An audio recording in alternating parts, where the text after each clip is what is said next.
तर क्रांती चौकामधून निघालेला हा मोर्चा गुलमंडी चौकापर्यंत जाणार आहे।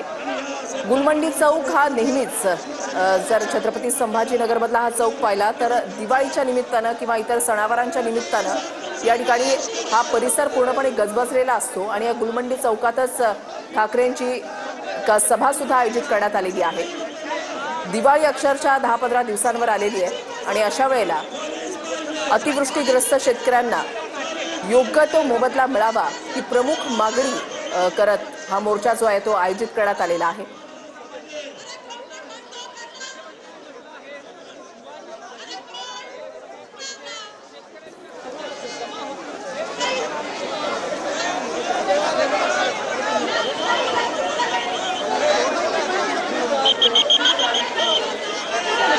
आग्रही आहेत की शेतकऱ्यांना न्याय मिळावा। संकटात सापडलेला मराठवाड्यातला महाराष्ट्रातल्या अन्य भागातला शेतकरी त्याला दिलासा मिळावा या दृष्टीनं आज उद्धव ठाकरे भाषणात आपली सविस्तर भूमिका मांडतील। ही सध्याची थेट दृश्य आहेत। क्रांती चौकातून या मोर्चाला सुरुवात झालेली आहे आणि गुलमंडी इथे या मोर्चाचं भव्य अशा सभेत रूपांतर होणार आहे आणि या सभेत उद्धव ठाकरे भाषणात आपली व्यापक भूमिका मांडतील। ही सध्याची थेट दृश्य उद्धव ठाकरे या मोर्चाचं नेतृत्व करत आहेत।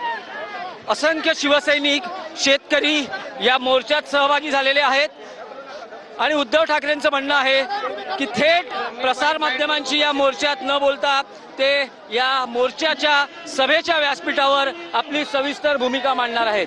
शिवसेनेच्या नेत्यांपैकी अनेक जण या मोर्चात सहभागी झालेले आहेत।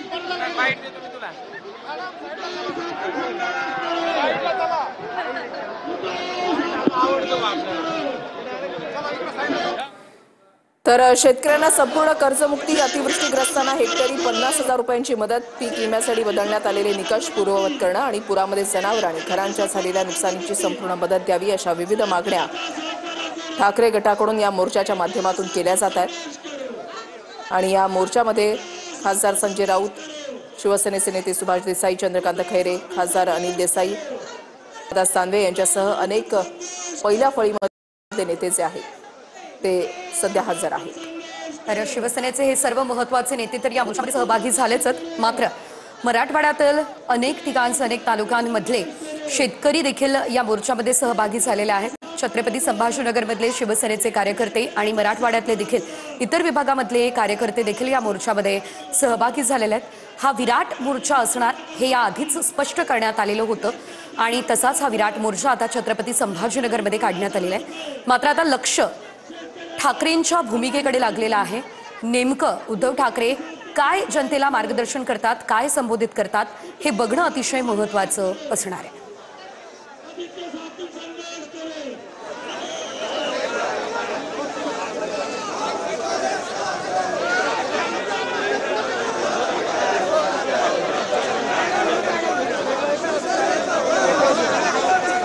या मोर्चाच्या निमित्तानं या शहरामधल्या वेगवेगळ्या भागांमध्ये खास करून या मोर्चाच्या मार्गावर विविध ठिकाणी बॅनरबाजी सुद्धा करण्यात आलेली आहे आणि त्यावरून टीका सुद्धा करण्यात आली। शेतकऱ्यांना सरकारकडून योग्य ती मदत जी आहे ती दिली जाते, मग मोर्चाचं आयोजन का केलं जातंय, हा मोर्चा का काढला जातोय असा सवाल जो आहे तो उपस्थित करण्यात आला।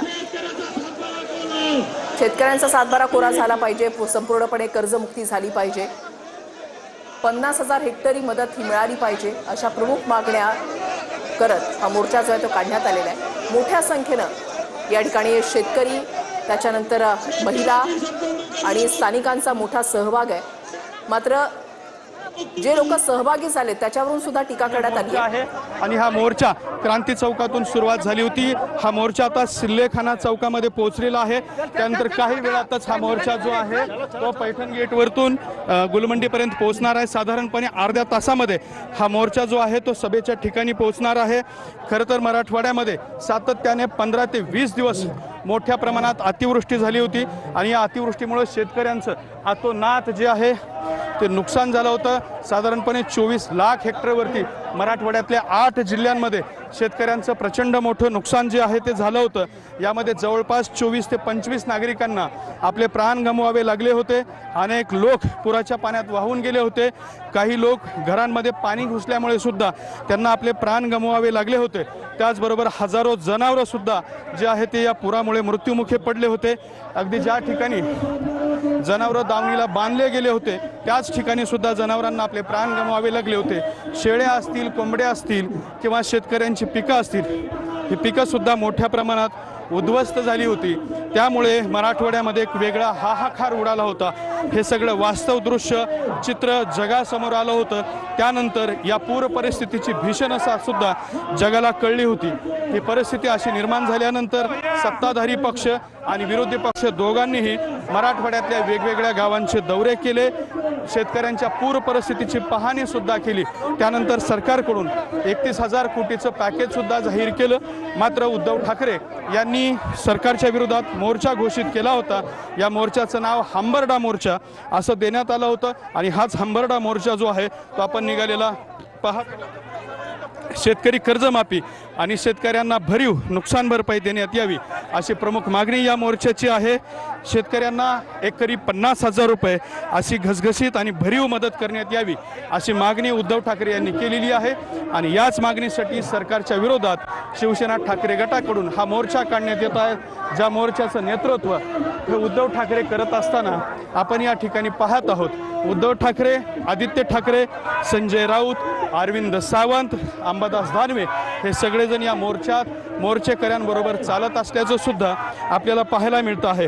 क्रांती चौकातून गुलमंडी पर्यंत हा मोर्चा निघतोय। साधारणपणे 2.5 ते 3 किलोमीटरच्या परिसरामध्ये हा मोर्चा जात आहे। या मोर्चासाठी मराठवाड्यातल्या 8 जिल्ह्यातल्या 76 तालुक्यातले सगळे शिवसैनिक आणि शेतकरी सहभागी झालेले आपल्याला पाहायला मिळत आहेत। अवघ्या अर्ध्या तासामध्ये उद्धव ठाकरे हे या ठिकाणी मोर्चात सहभागी झालेल्या सगळ्या नागरिकांना संबोधित करायला सुरुवात करतील। त्यावेळेला ते सरकारवरती काय हल्लाबोल करतात हे पाहणं महत्त्वाचं ठरणार आहे।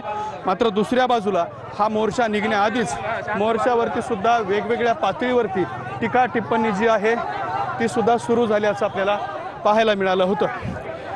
काल एकनाथ शिंदे यांनी हंबरडा थोडा शिल्लक ठेवा अशी सुद्धा टीका केली होती। तर 31